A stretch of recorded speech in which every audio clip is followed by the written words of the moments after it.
Late legend Robert Redford's final on-screen acting role in Dark Winds Season 3 was the perfect bookend to his memorable career.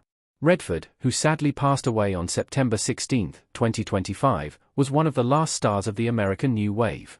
Known for magnificent westerns and thrilling dramas, Redford spent the last years of his life contributing as an executive producer on a variety of passion projects.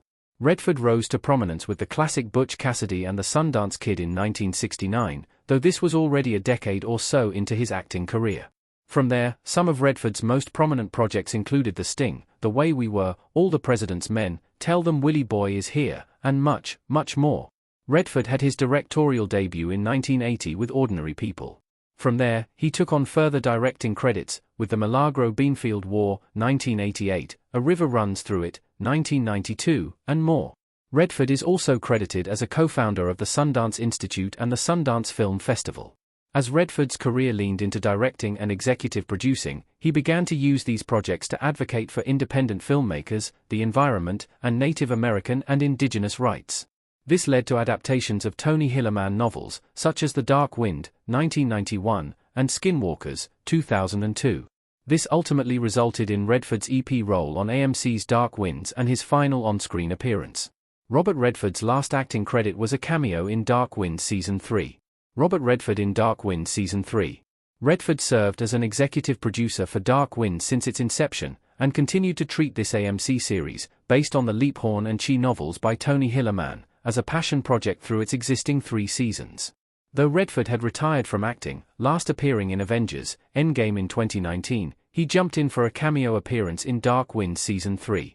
In the Season 3 premiere, Redford is seen alongside fellow Dark Winds executive producer George R.R. Martin, playing chess in a jail cell.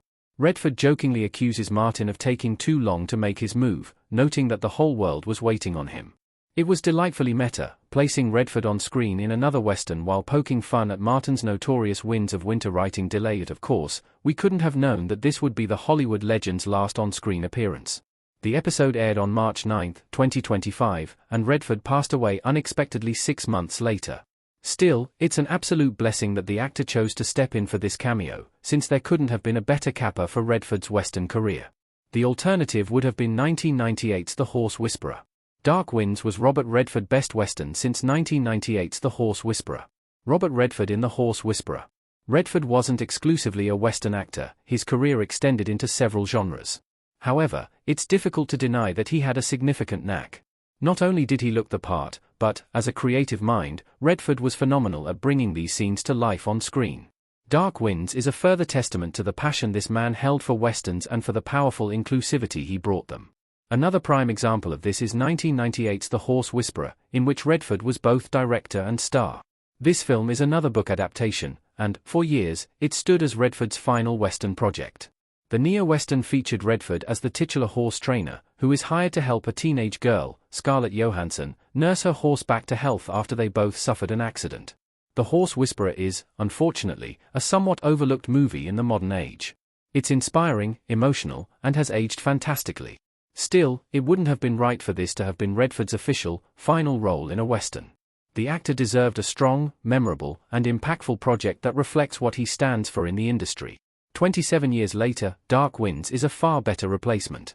Robert Redford's Dark Winds cameo was the perfect way to conclude his acting career. Robert Redford in The Twilight Zone's Nothing in the Dark episode. Some of Redford's most impactful work has been done behind the scenes in the movie and TV industries, and Dark Winds is a prime example. The Western genre isn't notoriously kind to Native Americans, but Redford found effective ways to change that. Dark Winds features a predominantly Native American cast and is steeped in Navajo, Dine, culture. Though Redford had been off screens for years, the quality of Dark Winds has always reflected his work and advocacy. The series holds an impressive 100% on Rotten Tomatoes overall, which is quite an achievement to hold over 3 full seasons. This is owed to a collection of individuals, but there's no question that Redford helped make Dark Winds what it is.